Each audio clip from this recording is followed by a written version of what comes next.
You're most welcome back to Matchbook's US Golf Podcast. We're looking at tournament matchups again this week, our third show. Joined at the bottom of the screen. If you're watching us now live on Facebook, YouTube, and Twitter, please do get in touch. As you can see on the bottom of the screen, Director of Content with BetSports, Mr. Andy Molitor, live from his home bar and live from sunny Mexico. It's not really a bar. We know it's not a bar, but yeah, live from sunny Mexico. Yeah. Co-host of the For-Profit Podcast, Mr. James Mazzola. We're very jealous of you this week, buddy. Really, really jealous. But hey, James, quick look back on last weekend. Not so good. We had absolutely no course form to go off. Justin Thomas had a good week. Not good for us. Sander Schauffele had a bad one. Mm-hmm. And there you go. That's 4 picks straight away. That basically, and that is the worst thing about maybe tagging onto one, guys. It can go really well, and it can go really badly. Yeah, hopefully it goes well more often than not. Yes, obviously James is closer to a bar than I am, technically. I'm almost guaranteed being somewhere, some resort down there. But yeah, it was, I think we can, even though we didn't have a great week, I think probably an agreement that we'd love to see this course in regular rotation. It was a fun course. It was super challenging, and it kind of fits well with, if it was this time of year, it fits well moving from here to Bay Hill. Because there are some similarities between what we saw at Concession and what we're going to see here this week. Yeah, James, Bay Hill, we've got a way bigger sample size here. Tell us how this course, you expect this course to play out this week. Yeah, so Arnold Palmer's event, right? It's been here forever, more or less.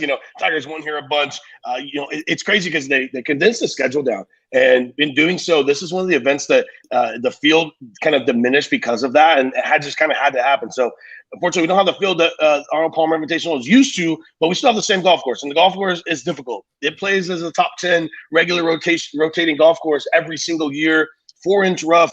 Greens that I've heard run as fast as 13 to 14 on a step meter, and it can blow. It can get windy. It can bake out. Last year we saw Hatton win, I believe, at 9 under. He came in. It was an absolute slaughter fest for those guys. I love watching that kind of golf personally. To me, it's very fun. The unpredictability every single shot.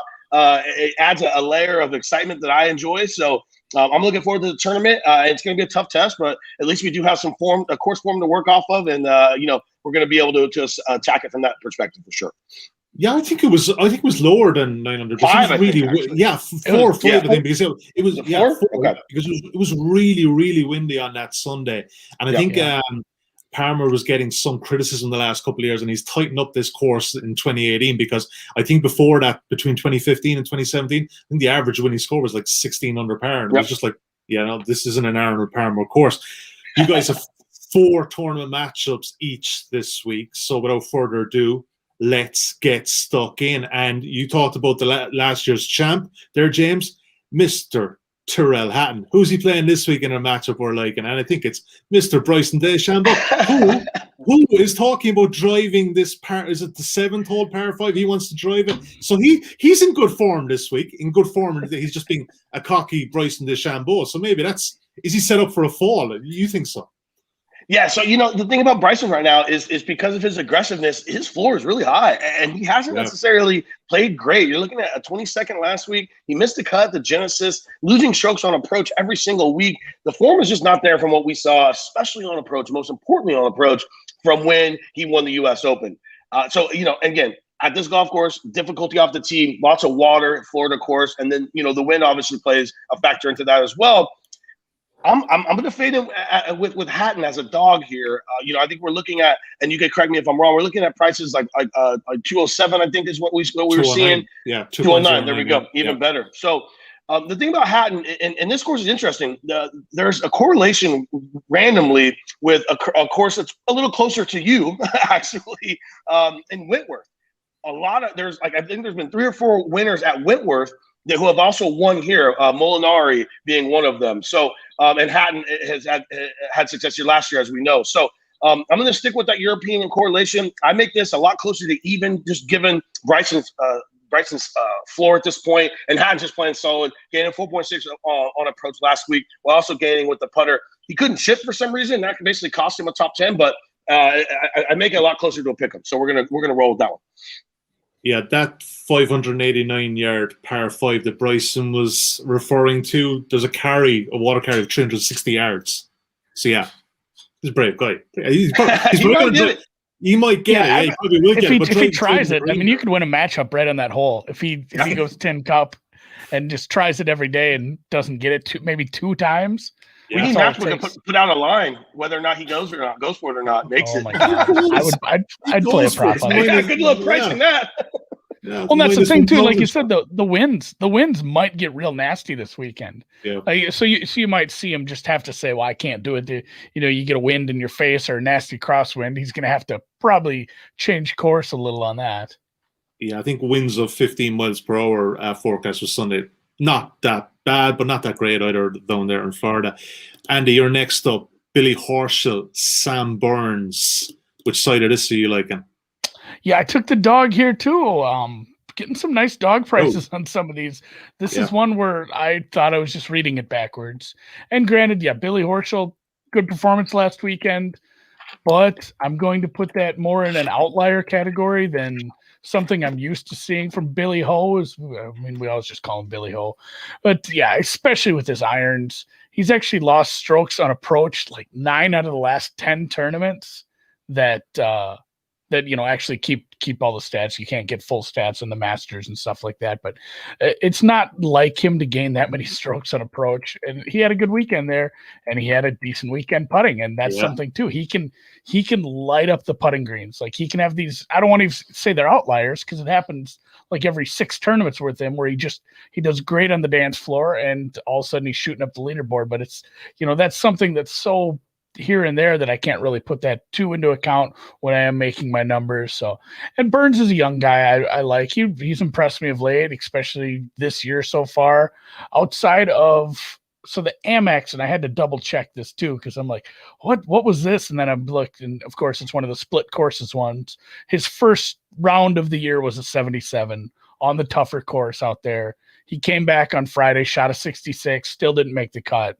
It is what it is as far as going out there and playing your first round on the tough course. But outside of that, he's been playing great, couple top 20s, and he was only one. Everybody talked about Tahoma and Finau in that playoff, and poor Tony, but he was only a stroke off being in that playoff. Yeah. So I like a lot about what he's been doing this year, and I'll take him as a dog here because I make this probably evens really.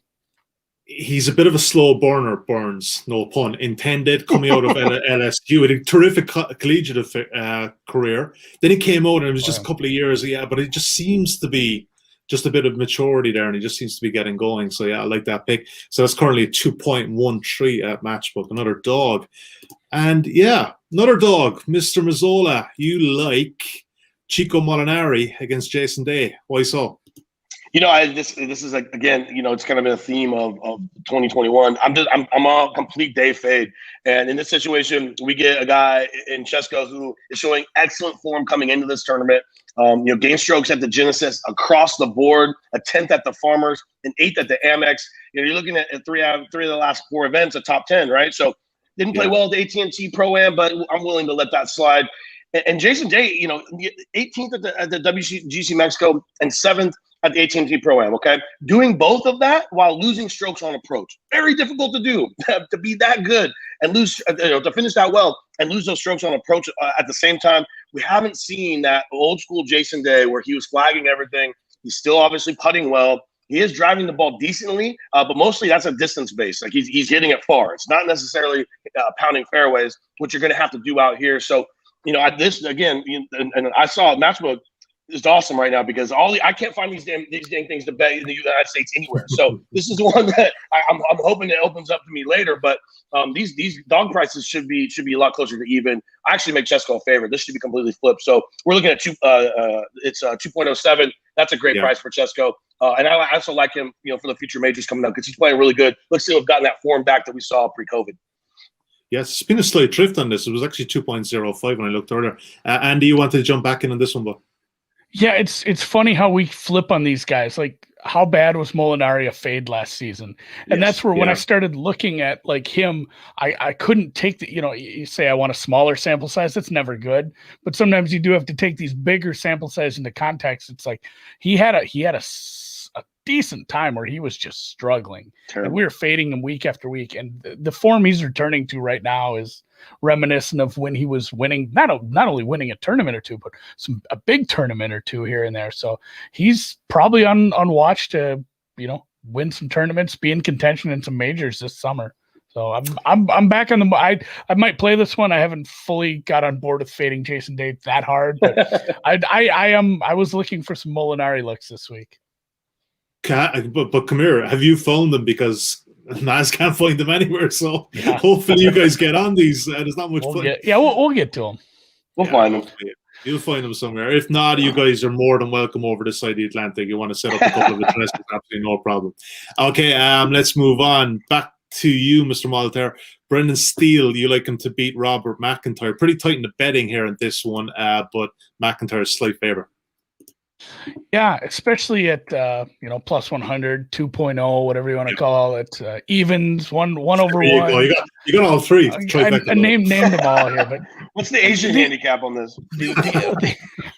These are always a little tricky too when you have a guy. I mean, I just talked about Burns, young, up and coming. I guess he's like 24, 25, but Robert Duncan MacIntyre, true Scotsman. I get these guys playing on the Euro Tour. I think he had a Euro Tour win last year. Good player, but he did play last week. We did make some comparisons from Bay Hill to last week, and really he gained a bit off the tee. He can pop it off the tee, but he really struggled in the other parts of his game. So it's tough to just straight up fade a guy based off that. I don't have a ton of other information on him playing on this side of the pond.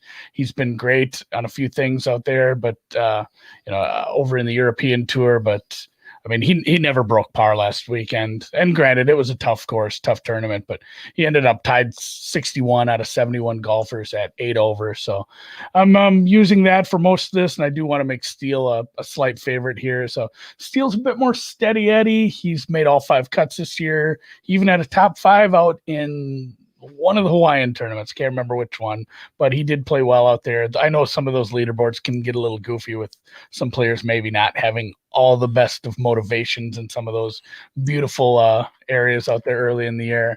And putting can drag him down. But again, I said I'm taking that out of the equation a lot, especially this week. Yeah. Based off what we saw last week, it's like maybe short game is going to be more based on irons. Like if you can hit your greens, you can hit your greens in the right spots. If you can keep your damn ball on the green, that's your putting. out of the water. Out of the water. Oh, and that's the thing too. We didn't even mention that off the get-go. Like half the damn holes have water involved. Like James said, the rough is elbow deep. So if you can keep the ball in play, I think you'll be doing just fine in the long run. And I don't know how much we can put into putting on this one. So I'm not going to drag Steele down too far for his putting. And then, like I said, Mac has that Euro win under his belt, but after the performance last week and some okay results on similar tracks for Steele, I'm going to go ahead and make him a favorite here and play him at 2.00. Yeah, I think Steele is a pretty good stat there. He's only lost strokes on approach. That stat there in 4 of his last 16 starts. So obviously you're looking at the iron play there, and he definitely tees up on that one. Norlander against, I love this guy's name, I always have, Maverick McNealy is your pick here. So this is our first favorite because 4 picks of 4 dogs. But you like Norlander here, James. You backed him a couple of weeks ago too, right? Yeah, Norlander's a guy I'm on a lot because he is a super, super good iron player. And, we just talked about it. You're going to have to hit greens and especially fairways. His strongest suit is ball striking. And, we're looking at a guy who, since basically the start of the year, 12th at the Amex, 2nd at the Farmers, 22nd at the Waste Management, and 26th at the AT&T. Did miss the cut, the Genesis, on the number while gaining strokes on approach. So, I mean, he just missed it on the exact number. I like that consistency this week, especially, like Andy mentioned, You got to keep the dang ball in play. If you're not, you will miss this cut rather easily, okay? And you absolutely have to be in the fairway, because if you're in the rough, you're not going to be able to spin the ball enough to keep it on these hard, fast greens, which is going to make you get up and down, and par will be your best score you can make, right? So I'm looking for guys who can consistently ball strike it, even more this week than normal. That's always the thing that I'm looking for. But this week, even more than normal, I'm not very sure you're going to be able to scramble it around. And then we go to a guy like McNealy, who does have a wonderful name. He's a West Coast guy. So, we like to get him on that Bermuda where he's a little less comfortable. Yeah. His putting stats do diminish on the Bermuda as opposed to that West Coast POA that we just came off of. But this guy is just Dr. Jekyll, Mr. Hyde. Miscut at the Genesis, second at the Pro-Am, miscut at the Farmers, 71st at the Amex, and a 12th at the OHL. So he could be anywhere when it comes to his floor and his ceiling, or his floor is low. His ceiling is rather high. But again, he's doing it with a lot of short game stuff. And I'm just afraid that if he puts himself in the kind of positions he has been earlier in the year, he's not going to be able to score well enough to make the cut here. And again, we have that water in play as well. Not super good at what his approach. I mean, shoot, he lost 7 or 6 strokes on approach at the Amex. Like, you're not going to be able to do that here and succeed. So I'm going to grab the hem as a favorite. I'd make Norlander a little larger favorite than this. And always if you can lay that stroke and a half. But, right here at Matchbook, -114, which equates, you always have to do the conversions for me. So I'm trying. 1.87, yeah. I love it. So yeah, that's where I'm looking for the first favorite. To me, it should be a little closer to -130. Sorry, actually, -114 1.88. 1.88. Yeah, exactly. Yeah. 8.7 for sure. I know a few of them, like -115. 1.88. There we go. Yeah. So but it's actually 1.87 on Matchbook. That's where I got confused. In a prior life, I worked as a US sports trader with a different company. And the first day when I came into the job, I got a big notebook, and it has the fractions, the decimals, and the US. And man, I was seeing that stuff going to sleep. This was back in the old days when Microsoft Excel wasn't that big. So when you actually had to trade games and the model didn't do it for you. Anyway, let's be real. The decimal is by far the easiest system. It's not even a question. It's universal. Easier, yeah. It's just so much easier. So, but it is what it is. Decimal's way easier, probably then next to US, but anyone there's so many people over here that get into fractions. I don't really understand why, but anyway, we'll move on. Keep it at the horse track, guys. Yeah. There you go. Yeah, that's horsey country. You're looking at Andy. You're looking at Gooch and Tringale, and you like Cameron Tringale in this one. Yeah, another one. So this one is a favorite. I make this a much bigger favorite. Mr. Tringale and me have a complicated history. I bet him one of my bigger bets. Was it the PGA or the Players? Either way, I'd won a tournament matchup because the other fella didn't make the cut, and Tringale made the cut by 1. And then about 20 minutes later, you find out he signed the wrong card. Or he signed an incorrect card, and he disqualified, and disqualified loses 2 missed cuts. So I mean, it was nip and tuck for 2 days. I thought I got it done, and I was hot. I don't think I bet the rest of the weekend. I was so mad at that. But either way, forgiven. You've moved on. Yeah, I've moved on. I'm ready to back him again. I do like his game. And since the restart, and by restart I mean the restart last or late spring, early summer there. Gooch is one of those, James talked about a guy with a high floor, low ceiling, or, bounce back, a Jekyll and Hyde, whatnot. And there are quite a few missed cuts. Like, he just misses cut at a higher rate. Like, he has these eject days or eject weekends, or Thursday, Fridays rather, at a much higher rate. And we're back into having a cut this week. So I'm actually projecting him hopefully to miss the cut. I think Tringale has more of a steady Eddie approach. He's one of the, everybody talks about Bryson. We brought him up earlier. Tringale's a guy who he also used analytics to kind of work on his, especially off the tee, to become a better ball striker in general, because he was a decent sized guy. Like, he's a tall dude that was hitting the ball like 280, and it just didn't match up. So he went and got someone to figure it out, and he hits the ball quite a bit further. And really, like, his irons have just been great, especially in this short sample. Let's just say these, like 5-6 tournaments. I think he's played 5 this year. He is in the top 10, possibly even top 5 for strokes gains on approach. It looks like, 3.2 over the last 5 events this season. So, and then just a few other little spots I'm waiting lightly this week, like hitting your greens in regulation gained, long irons, your proximity on those, because you're having all these long par threes, you're having some long second shots in these par fives. So a guy who can hit his irons well and hit his long irons well, I value highly. And I make this closer to, let's say minus 145, I think. So I'm happy to take this here. Yeah, 181.82 or minus 122 currently. James, you wanted to jump back into this one, but yeah, I moseyed on over to the outright odds here at Matchbook, and I will absolutely be having him at 70-1. Or you're looking at 71. He's trading at right now. So to me, that's a bet. I love Tringale this week, so I just thought I'd throw that in there. Really? I'm not sure if we're supposed to talk outrights, but I'm pushing the limits here a little bit. That's okay. But I just wanted to give your podcast a plug. So I mean, if you want to talk outrights, that's fine. Yeah, I'll have him in a one and done because I had a Harris English one and done last week, so I need a long shot to make up. I'm chasing already. Yeah, 70. That's a buy for me for sure. Yeah, that's a good price. Yeah, not a bad price at all. And don't forget, you can obviously do that at matchbook.com as well. Thanks for the plug, Mr. Mazzola. Let's move on to you, bud. You were looking at Ian Poulter and Luke List, and you like Pouls in this one. Yeah, the Euro guys are a little bit difficult because we have to go back and see their form in the desert. And when I see an 18th out of Poulter at the Saudi, I'm good. I'm good to go. And again, this is a guy who hits it straight. He's rather short, which is not necessarily a terrible thing to be at this course.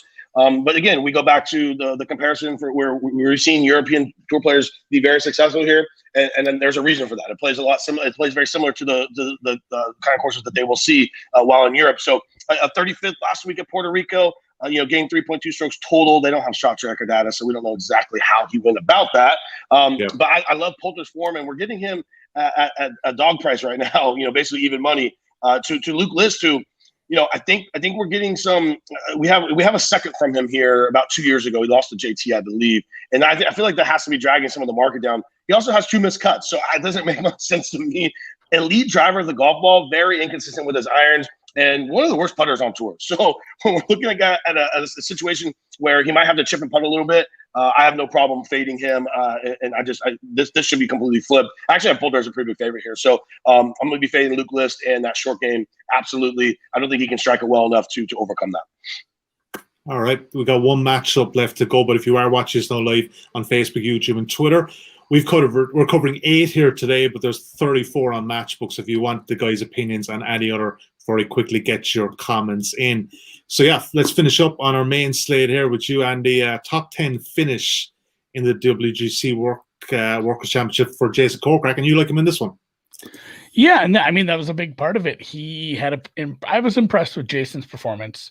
Again, if we're saying on a similar course last week, even while losing strokes on approach against the field somehow, made up for it everywhere else, ended up top 10ing.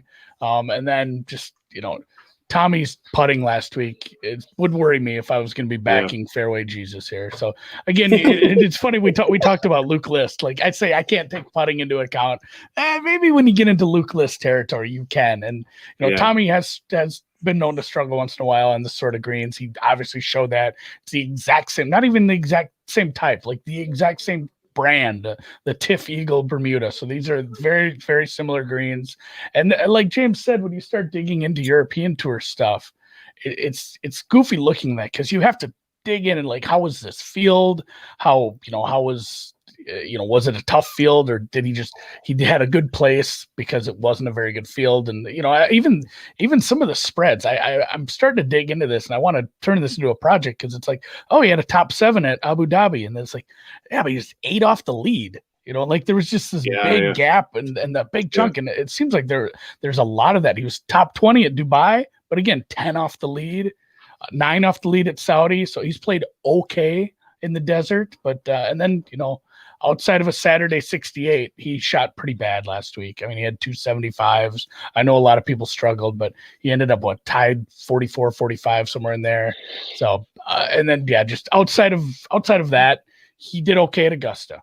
I don't get a lot of stats at Augusta. You pretty much just get your strokes gained and their finishing spot. He top 20'd at Augusta, which you could probably say not too far different of a track. But outside of that, he really hasn't put it all together for full 4 rounds since a year ago at the Honda when he did have a top 5. So I make Jason like minus 120, 1.833 favorite, I'd say.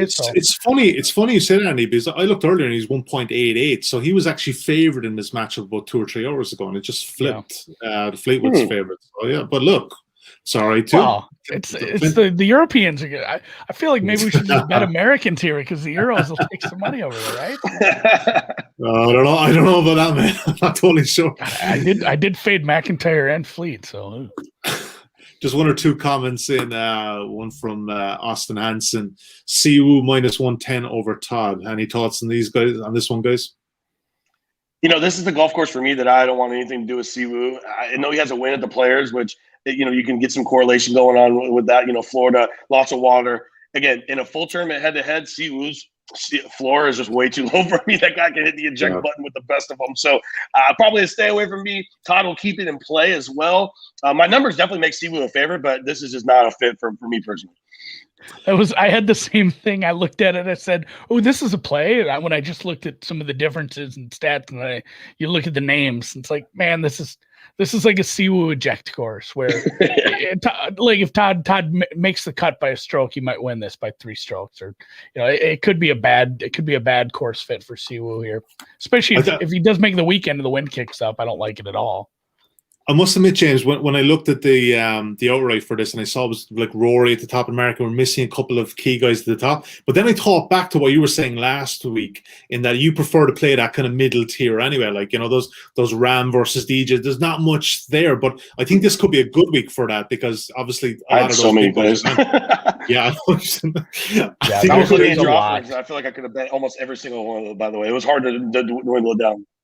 Yeah, just one last comment too I want to bring in from Rhino Pennell. James is sober for sure. You know what, Rhino? It's only like it's only like 1:30 where James is Rhino. So there's a long day there. We'll put that odds at even. That's 50-50. I think so. Yeah, absolutely. It's definitely a pick 'em. Let's do a quick recap of your selections, guys. James, you've Hatton to beat DeChambeau. Really like that one. I think he goes really well around this course. Andy, you had Burns to beat Horschel. Back to you, James. You had Molinari to beat Day. Andy, you had Steele to beat MacIntyre. James, Norlander to beat Maverick McNealy. Back to you, Andy. Tringale to beat Gooch. James, you had Poulter to beat List. And finally, Andy had Kokrak to beat Fleetwood. The Mazzola 4-timer.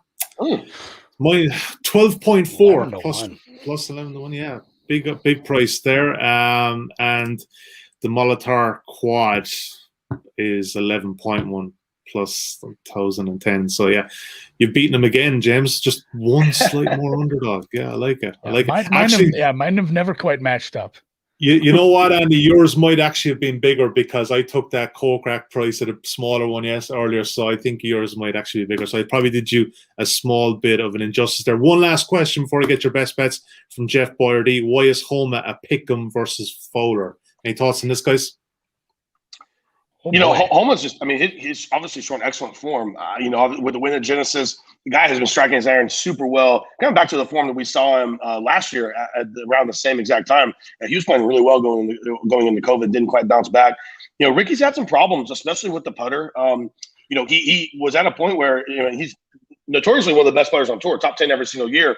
Had a point where he lost putting, and I'm looking here in 6 straight events. Did gain 5.3 as a little bounce back at the Genesis, but while at the same time, he hasn't been doing anything with his irons. It's very inconsistent, a lot of swing changes. So that's a play that I might make is Homa over Ricky. I do have Homa in another head-to-head that I see. But, yeah, I actually do make Homa a pretty substantial favorite there.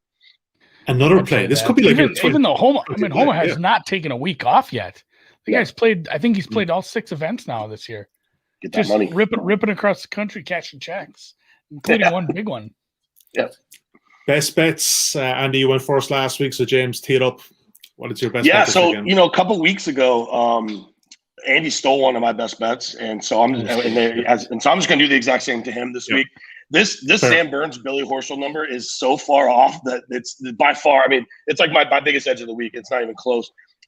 Billy Horschel has 2 weeks straight of just a complete anomaly driving the golf ball for him. 4.4 strokes off the tee and 4.8 strokes off the tee. Other than that, he hasn't gained anywhere close to that in the last 2 years. So I'm gonna see him reverting back to that previous form, 2-year form off the tee. And again, Andy mentioned it. His iron play has been atrocious. I mean, he's losing strokes every single week. I like him to regress back to what we've seen from him prior. And Sam Burns is just an absolute machine right now. I mean, we're looking at a guy who's gaining ball striking every single week, gaining putting every single week. He's got the short game to be successful here. Played really well at the Genesis. Didn't even lose that. Shot 70 in the last day, I believe. Homa and Finau just went absolutely bonkers. So for me, that's not even close. That's by far. Horschel will be regressing this week. I promise that. Yeah, Grow Tigers, LSU all the way. Andy, was that going to be your best pick, or? Yeah, it was. So yeah, I think I would have said yes anyway, just to make you feel better. But it was legitimately like James said, that number should be flipped. I'll end up going with Steele over MacIntyre there. I'm not even sure MacIntyre has ever played over here when it wasn't, a WGC, or if he's qualified for. It looks like he did play the PGA last year too, but hasn't played a ton over here. Struggled last week, so I make Steele a favorite here. Happy to get even money. Yeah, he is over for foreseeable, I think, trying to get into the Masters. So yeah, he's going to be there for the next 5 or 6 weeks. Oh, sure, that makes sense. He could probably do it if he plays over here all year. Yeah, absolutely. Well, the problem is if he goes back the other way, he's going to have to quarantine for 2 weeks anyway. So might as well stay over. Yeah, stuck in America now. You're stuck there. Not a bad place to be stuck. Andy, James, pleasure as ever. Thank you guys. We'll be back next Tuesday. Best of luck with your bets this week. 8 selections there, 8 intriguing ones, and again, a quarrel over the best bets. You love to see it. Yeah, I know it. Love to see it. Until next Tuesday, all the best with your golf bets, and take care.